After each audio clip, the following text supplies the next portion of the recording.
Bueno, pues aquí estamos, como prometido, segunda parte de nuestra charla, porque esto no es una entrevista, esto es una charla con Antonio Jiménez, Tony, para mí y para muchos en el paddock. Sí, sí. Tony, pasemos al hoy, después de conocer tu impresionante perfil. Dorna te hizo este año, me parece que un reportaje, un vídeo, ¿no? Un poco Sí, siguiendo tu sí. trabajo. Entonces, mi pregunta, antes de entrar a hablar de Aprilia, ¿cuál es la función de... ¿Tú qué eres? ¿El manager del... No, el manager no. El técnico de Aleix, el ingeniero de pista de Aleix. ¿Y cuáles son las funciones? ¿Hasta dónde puedes llegar y hasta dónde no puedes llegar? Bueno, la función mía es, bueno, sí, es crew chief o ingeniero de pista o jefe de mecánicos. A ver, como digamos que soy la persona, bueno, la persona que está en posición para todos los pilotos.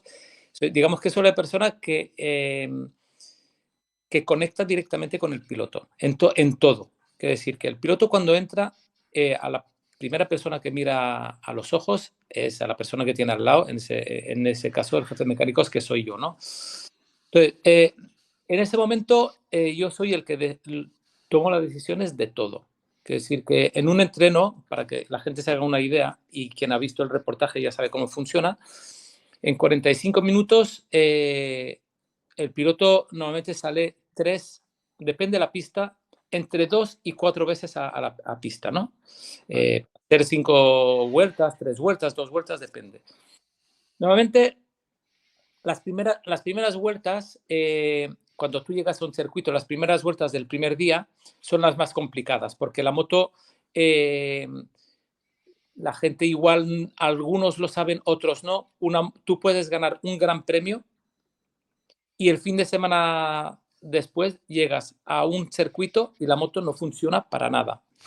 Porque hay muchos parámetros. Las pistas son todas diferentes. Para alguien que va en moto por la calle, los neumáticos y el asfalto siempre es un neumático y un asfalto. Para las motos de MotoGP, que son motos que se llevan para que funcionen bien al 95%, estos pilotos van al 110 normalmente. Pero si tú la moto no sales del box y si la metes al 95% de su capacidad total, es una moto que no funciona. Por lo tanto, hay muchos parámetros que ahí es, digamos, otro paréntesis que tendríamos que hacer. ¿Cuántos parámetros entran para que una moto funcione o no funcione? Pero evidentemente, como te decía, para volver al principio, en un FP1, que es el primer entreno del fin de semana, tú llegas con una moto que ha ganado el fin de semana anterior y el piloto entra y dice, hostia, es que no funciona nada, no, el motor no va, el freno motor no va, no hay grip, la moto no se para, muchas cosas. Entonces, Tony, y a partir de ahí, cuando se empieza torcido, ¿el piloto ya también empieza a desconfiar? ¿Es importante la psicología del piloto o no? en la psicología es el 70% mínimo. Entonces, ¿qué pasa? Yo te hablo cuando digo yo hablo en mi caso, evidentemente. Sí. Pero yo creo que un buen jefe de mecánicos, un buen ingeniero de pista, incluso la gente que mira la Fórmula 1, que hay mucha comunicación por radio, sabe cómo funciona la psicología. En cosas es muy diferente, pero evidentemente cuando yo anticipo, ¿no? Sé qué puede pasar después de la primera salida. Por lo tanto, ya tengo algunas en la manga preparado. Al piloto no hay que darle todo lo bueno de golpe, porque si no, luego ya no te queda nada. Esto es como los niños. Si le das las bolsas de caramelos, cuando se acaban los caramelos ya no hay caramelos. Entonces le vas dando de vez en cuando. Entonces, yo sé que en un circuito puede ser más fácil o más difícil que otro. Puede ser más fácil o más difícil dependiendo de muchos parámetros que ya entraremos en esto. Entonces, si llegamos a un circuito que yo sé que es más complicado, yo ya estoy preparado para ayudar al piloto psicológicamente para que él no se frustre. Porque, ¿por qué se frustra un piloto? Un piloto se frustra porque, como te he dicho, no es que el piloto sale a la pista y dice, bueno, voy a dar 4 vueltas y cuando me encuentre a gusto tiro. No. Si tú haces esto te vas al suelo directamente. Porque estas motos, si tú no empujas desde el principio, los neumáticos de carreras, los neumáticos de MotoGP, aunque salgan a temperatura, que salgan a presión. Si tú no empujas, el neumático no llega al régimen de trabajo correcto para que tú tengas las sensaciones buenas para poder decir a los ingenieros y a los técnicos qué está pasando. Entonces tienes que empujar directamente. Por eso lo impresionante de los pilotos de MotoGP es que tú sales y en la segunda vuelta ya están segundo del tiempo. Pero dice, ¿pero cómo es posible? Hace un año que no venimos aquí, o 2. Pero bueno, es así. Ellos saben que hay que empujar siempre desde el principio. Son gente que empujan siempre al principio con una moto que aún no está en el sitio. Entonces, cuando la moto está en el sitio, ellos vienen y te dicen esto no funciona. Entonces, tienes que anticipar mucho. ¿Por qué? Porque, ¿qué es lo que no funciona? La electrónica, la aceleración o el freno motor. El neumático, la presión o la temperatura. La geometría, ¿qué es lo que no funciona? La suspensión, el muelle que es demasiado duro o demasiado blando. Madre mía. En todo esto, tú tienes que anticipar viendo datos, porque aquí, evidentemente, esto no como los coches que en coches tienen telemetría y cuando el piloto está entrando ya saben lo que tienen que hacer porque ya han visto la telemetría. Tú aquí tienes, y el piloto ha hablado además, tú aquí tienes que esperar, descargar los datos, mirar y escuchar el piloto. ¿Cuánto es el tiempo que se queda el piloto en el box? El piloto que se queda en el box el menos tiempo posible, porque con menos tiempo está en el box, más tiempo está en la pista. Por lo tanto, tienes que buscar una solución rápida y eficaz para que vuelva a salir con la misma moto o con la segunda moto. Entonces, a veces tú te anticipas y dices, oye, ponemos los neumáticos ahí, porque también hay que gestionar neumáticos, cantidades y tal, y vamos a probar que del problema que él me habrá dicho, en esta lo vas a notar diferente. No le dices mejor, lo notarás diferente, pero irá bien. Hombre, si es diferente puede que vaya mejor y también puede ir peor, pero yo creo que va a ir mejor. Entonces, siempre jugando con la confianza. Qué bueno, Tony, porque si tú le dices mejor y no va mejor, la frustración va en aumento. Si le dices es diferente, puede decir, no, prefiero la 1 o algo así, ¿no? Ya, pero si él me dice, yo cuando entra le digo, va mejor, hombre, yo sé que no puede ir peor. Como mucho me va a decir, va igual. Ajá, Ya. ajá. Vale, pues ya está, pues entonces ya tenemos la solución para la otra salida. Y Qué ya bueno. está, es todo. Es así, yo te digo, para volver un segundo al pasado, cuando yo trabajé de jefe cuando yo trabajé de técnico de suspensiones, que me tocó Duhan, un campeón, 5 veces campeón del mundo. Este digo no te podía ver dudar. Entonces, cuando él me decía, por supuesto va a ir mejor. Y si no va mejor, ya tengo otra cosa preparada que aún irá mejor. El tío, yo nunca le decía y no le hacía dudar. Siempre, Claro. nunca esto. Si tú haces esto, está muerto. Esto solo lo hacen los japoneses, ¿sabes? Qué Que no, bueno. y los japoneses cuando hacen esto, tú no sabes si dicen que sí o dicen que no, porque siempre hacen así. Entonces, Oye, en ese momento con el piloto no tienes que dudar, siempre tienes que intentar tener una actitud de seguridad, más que positiva, de seguridad. y en esa relación durante el entrenamiento, los ingenieros no entran. Sois tú y el piloto. O sea, puede venir, llamémosle un ingeniero X y decirte, oye, hazle eso a la moto. No. No.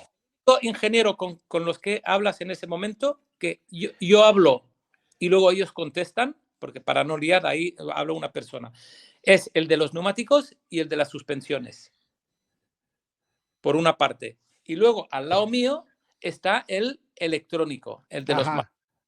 Hay 3 cosas fundamentales a poner a punto en ese momento. Electrónica, que es gestión del gas en abertura y en deceleración, que es tracción de control, entrega de potencia y freno motor. Luego están las suspensiones y luego están los neumáticos. Entonces, neumáticos, tienes que mirar presión, temperatura de goma, temperatura de carcasa, temperatura de aire. Suspensiones, recorrido máximo, recorrido medio, tanto delante como atrás. Y freno motor, si la moto desliza, no desliza. Y aceleración, si la moto es demasiado potente o no. Entonces, todo esto, uno mira una cosa, uno mira otra cosa, todos escuchan el piloto lo que dice, entonces yo a a mi electrónico de al lado, el mapping, el que hace los mapas, yo ya no hablo con él. Él ya ha oído el piloto Anda, y va trabajando, y va trabajando. hala. Yo miro la telemetría en mi pantalla y miro los neumáticos, miro las suspensiones. Yo le digo al de las suspensiones, cámbiame el muelle delantero al del neumático, bájame 0,01 la presión del neumático delantero. ¿Sabes? Todo esto. Pero Entonces, Tony, mira, pero una pregunta que a mí esto siempre me ha llamado la atención. O sea, una moto, por ejemplo, saliendo de curva, la moto patina, pero puede patinar por la suspensión, por la electrónica, por el neumático, por el pivot y cada uno te da un informe de ello, cada uno. Y tú tienes que decidir que patina por una de esas cuatro cosas. cuando patina, lo que tienes que hacer rápidamente es ver dónde y cómo patina. Y con Ajá. la información gráfica, visual y con lo que te dice el piloto, tú ya has hecho la relación, ya sabes por dónde va. Hay cosas que tú las vas a suavizar durante el entreno. Si yo sé que hay demasiado chain force, tiro catena, como se llama en Sí, italiano, la posición del pivot. sí. Esto no lo puedo solucionar, entonces lo voy a solucionar con la precarga y el muelle. Pero Ajá. en el entreno de la tarde ya haré la modifica conveniente para suavizar ese problema a un nivel más alto. Pero en el Claro, momento tú tienes que buscar una solución efectivamente. rápida que te tape el problema o te lo suavice. La solución definitiva la encuentras ya después de 45 minutos de entreno. Entonces, el piloto se tiene que adaptar, pero y de la misma manera que lo puedes mejorar, también lo puedes empeorar. Entonces, ahí está la clave, ¿no? Cómo mejorar siempre en el primer turno. El segundo turno, el de la tarde, pero ya cambia muchas cosas, porque tú vas a tener que hacer unos cambios teniendo en cuenta también la temperatura del aire, la temperatura del asfalto. qué, qué lío, macho. Sí, sí, es un lío, pero esto es como un cocinero que ya sabe cuánto sal y cuánta pimienta hay que poner, Exacto. según si el pescado está muy salado o poco salado, ¿sabes? Pues todas las paellas no salen iguales, depende cuántos ingredientes Qué tienes que bueno. poner. Oye, me ha gustado. Me voy a apuntar lo del cocinero aquí. Cocinero. Oye, otra cosa. Tú estás, de un lado tienes al piloto y del otro lado tienes al ingeniero responsable del proyecto, ¿no? Sí. Eh, ¿Hasta dónde, o sea, qué autonomía tienes? Porque si el ingeniero dice, oye, necesito que probéis esto, o que le pongáis unas alas, o qué tal, y el piloto no quiere, ¿tú estás allí como una especie de mediador o no? Sí, siempre entre la espada y la pared, porque a veces me dice Romano, tú eres el abogado del piloto. Digo, no, yo no soy el abogado del piloto. Yo Qué trabajo para, bueno, yo trabajo para Aprilia, pero defiendo en según qué momento defiendo el interés del piloto, aunque no sea él que me pague, que sea Aprilia, pero bueno, yo trabajo para él y necesito defenderlo y que él se sienta protegido técnicamente de mí.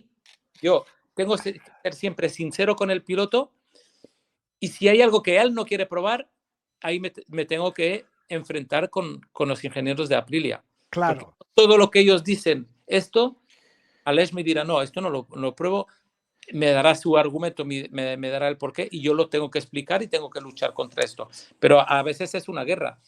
Durante el entreno es muy difícil que venga el director técnico y te diga, oye, pruébale esto. Esto lo puede hacer en un entreno de un día, un entreno que estás todo el día probando, que hay una serie de cosas de probar, pero durante 45 minutos tengo vía libre yo de saber si hago las cosas. Y luego, si me equivoco, ya me dirán ellos que me he equivocado. Pero ellos nunca se van a meter en el momento, en esos momentos claves donde hay que decidir muchas cosas en poco tiempo. O sea, es súper complejo esto, ¿no? O sea, es la experiencia es fundamental, ¿no? Sí, mira, yo siempre digo, a veces, hoy en día ya sabemos todos cuánto es importante la electrónica y cuánto es importante saber de electrónica. Y, y ahora, como antiguamente era importante las suspensiones, ya te lo expliqué, y pasábamos técnicos que éramos muy buenos con las suspensiones a ser jefe de mecánicos, ahora pasa lo contrario, son electrónicos. Y yo Exacto. muchas veces les digo a los ingenieros de Yamaha, de Aprilia, y aún el otro día, en un argumento con uno de los ingenieros, digo, mira, vosotros me ganáis con los ordenadores y con los números, me ganáis, pero en la pista no me ganáis. Por lo tanto, yo os necesito a vosotros, pero no me necesitáis a mí, porque no podéis, hay cosas que un gran ingeniero no puede hacer este trabajo. No puede hacer. Hacen otro trabajo que ayuda a que el piloto vaya mejor. Yo no sé diseñar una moto. No es mi trabajo y no he estudiado para esto. Pero el que ha diseñado una moto no sabe meterse, no sabe sentarse al lado del piloto y reaccionar como reaccionamos los que llevamos 30 y pico años ahí. Y esto ya no es una cuestión. Evidentemente tienes que estar al día con la electrónica.